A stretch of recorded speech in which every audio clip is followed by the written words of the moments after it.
In the early 1970s, during a dismal winter, the story begins in Oregon. A young girl emerges from her small home to find the earth softly covered in snow. The stillness of the season is embraced by the coldness of the neighborhood. The girl spots a strangely parked car as she strolls along her street, her breath apparent in the icy air. Its windows are fogged over, and there's a little hum from the engine, like someone is waiting inside. The girl approaches the car out of curiosity, her tiny footprints crunching in the snow. She hears a voice all of a sudden. She is stopped cold in her tracks by what sounds like a barely audible whisper at first. She's surprised to turn around and see a man stepping out of the shadows. His appearance is unsettling. His skin is pale, almost ghostly. His slow, purposeful gait, as though each step is designed to evoke fear, is a sign of something horribly wrong. The man calls her the almost birthday girl, speaking to her with an odd familiarity. There's a sinister grin on his face that stops short of his eyes. He makes the cryptic comment that he was wearing his long legs that day, which only heightens the eerie atmosphere. This unsettling experience stays like a heavy cloud, establishing the tone for what is to come. Let's go back 20 years to the 1990s. We meet FBI agent Lee Harker, a bright and driven detective who has dedicated her professional life to cracking tough cases. She has been paired with Agent Fisk, and the two are now in a quiet area working on a standard mission. Lee is a great asset to the Bureau because of her extraordinary ability to feel things that others overlook. Even though they haven't even started their search, she follows her gut on this particular day and focuses in on a certain house. Fisk knocks on the door, a little skeptical but yet having faith in her wisdom. At that time, everything seems to slow down, and there is a palpable tension in the air. The shooter, a man with his hands up in surrender, is sitting at the end of his bed when she finds him. The man seems to have anticipated this meeting all along, as seen by his unsettling calmness in face of the violence in the nearly surreal event. Following the event, Agent Carter, Lee's supervisor, meets with her. Despite his extensive experience as a seasoned agent handling numerous peculiar cases, he remains amazed by Lee's skills. Though Lee can't completely reject it, he theorizes that she might possess some sort of paranormal insight. She is given a case by Carter that is both complicated and terrifying, a string of decades-long family killings.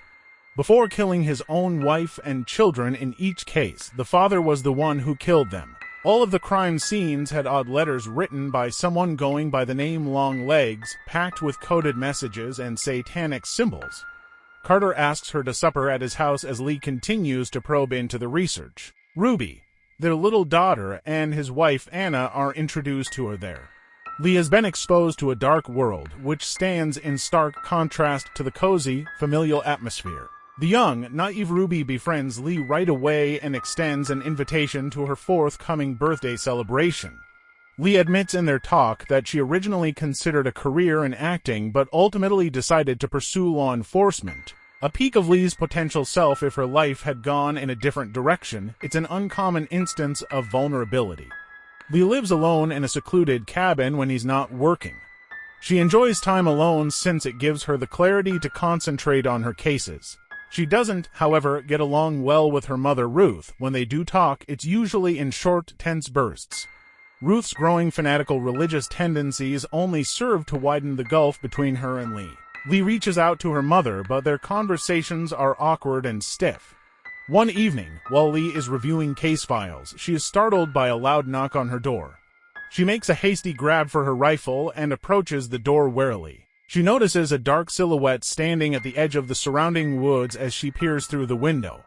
Staring at her, the apparition appears eerily motionless. Lee emerges from the shadows, ready to face whatever or anybody may be hiding there. But the person moves away from her, vanishing into the trees as she gets closer. Upon returning home, Lee discovers that the burglar has left behind an envelope bearing an odd and foreboding note that reads, "Do not open until January 14th. Lee opens the mail and discovers a birthday card, disobeying the warning. The card is covered in cryptic words and demonic symbols that bear a startling resemblance to the letters discovered at the crime scenes of Longlegs. There's a mysterious line from the Book of Revelation, "I stood upon the sand of the sea," and a graphic warning that makes Lee shudder. Whoever gave this card obviously knows too much about her personal life in addition to her involvement in the Longlegs case. The following day, Carter calls Lee in to look into yet another gruesome killing that Longlegs is suspected of doing. Once more, the father is the criminal. He killed his entire family in cold blood before ending his own life. One of the daughter's bodies is found to be rotting as Lee and Carter search the crime scene. Even though what he sees is terrifying, Lee is even more determined to stop the killer. Lee gives Carter her results back at the station. She has identified a pattern. Every murder happened on the 14th of a different month, and all of them happened within 6 days of the daughter's birthdays. Plotting the dates on a linear calendar shows a triangle with one date noticeably missing. Lee comes to the conclusion that Longlegs will strike once more on this unidentified date. One important fact, though, is withheld by Lee. She makes no mention of the birthday card Longlegs sent her. She can't shake the thought that there might be an accomplice. Is Longlegs collaborating with anyone, or are several people helping him to carry out his heinous actions? In the meantime, Longlegs is shown in all his terrible grandeur someplace in the same location. He has a hideous appearance with stringy hair, swollen features, and skin that is nearly to pale. His presence is unnerving to everyone who comes into contact with him as he wanders around the world like a specter. He approaches a teenage cashier at a neighborhood store in an attempt to scare her, but she brushes him off as just another weird, creepy guy. After arriving back at his house, Longlegs loses control of his crazy and begins to shout and rave. Lee and Carter focus their inquiry on the camera family as it goes on. The father killed his wife and kids years ago, but only one daughter, Carrie Ann, made it out alive since she was at school when the murders took place. Carrie Ann, who is now an adult, has been catatonic and residing in a mental health facility for about 20 years.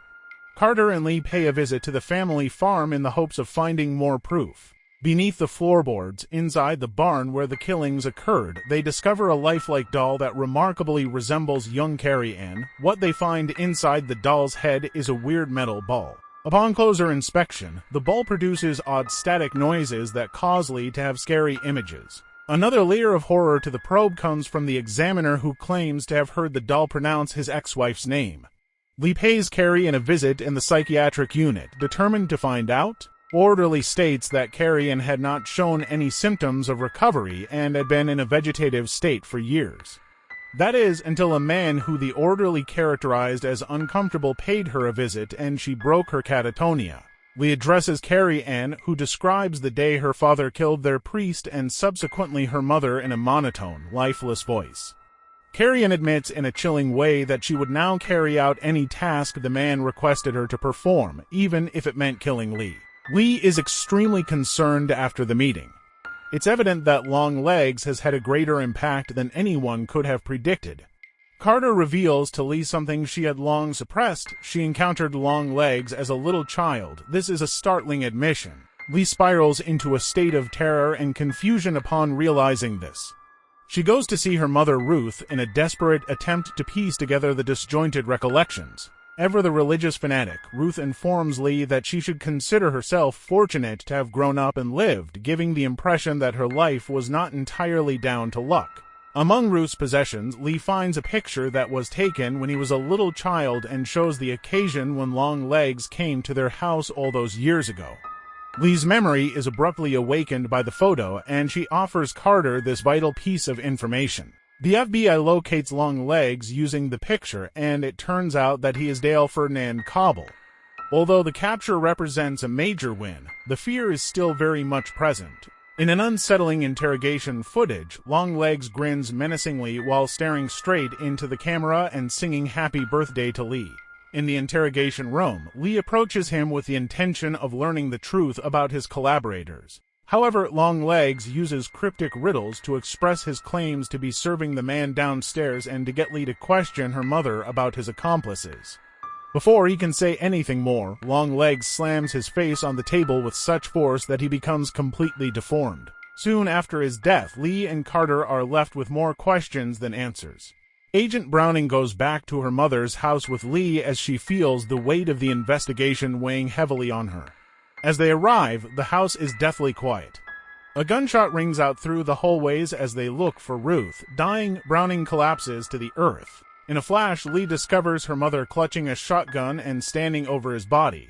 Ruth seems aloof and chilly, her face expressionless. She is holding a doll in her hands that remarkably resembles a younger Lee. A peculiar combination of resistance and resignation fills Ruth's voice as she murmurs a prayer. Raising the shotgun and firing at the doll, she declares that she is finally free from his tyranny. A metal ball that is identical to the one in Carrie Ann's doll is revealed when the doll bursts into a cloud of black smoke. Ruth makes a frightening and tragic confession. She discloses that in order to safeguard her daughter, she struck a bargain with Longlegs, giving him her assistance as an accomplice in return for Lee's security. Ruth had been distributing cursed dolls, each one holding evil magic that inspired the dads to carry out their heinous deeds to the families that Longlegs had selected. Ruth had made every effort to keep Longlegs at bay over the years by offering sacrifices and prayers, but he had been residing in the Harker home's basement. But Ruth's statements just make Lee feel even more betrayed as she argues that what she did was vital to save Lee from eternal damnation. It breaks Lee's world to pieces. Ruth had a psychic connection during the research that led her to the truth, and this connection was sparked by the doll that she destroyed. Lee finds it unbearable to acknowledge that her mother was involved in the killings. As Ruth's voice fades away, leaving her alone to deal with the nightmares she has discovered, she passes out from the weight of the information. Upon her eventual reawakening, Lee discovers she is back in her childhood bedroom. Everything about the room is precisely how she recalls it. A ringing phone shatters the stillness. When Lee picks it up, a distorted but recognizable voice welcomes her. Once more, it's Longlegs tormenting her. When he informs her that she is missing Ruby's birthday, Lee feels a sudden wave of panic. When Lee realizes that Ruby is in imminent danger, she dashes to the shed, takes her mother's vehicle, and heads in the direction of Carter's house.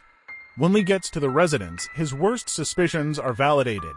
Ruth is standing there already, clutching a doll that looks like Ruby. Ruth has a hypnotic hold over Carter and his family, and they are powerless to break free. The scene is terrifying. Carter is standing motionless with a knife in his hand, and Anna is in the kitchen with blood all over her hands. In a swift move, Lee shoots Carter to stop him from hurting Ruby. Ruth throws a knife at Lee because she is furious over the interruption. Ruth is killed as Lee opens fire again amid the mayhem. Lee cradles Ruby in her arms, exhausted and emotionally spent. Her gun is empty as she tries to destroy the Ruby doll. To ensure you never miss any updates on new videos, kindly click the bell icon, subscribe to my channel. Thanks for watching.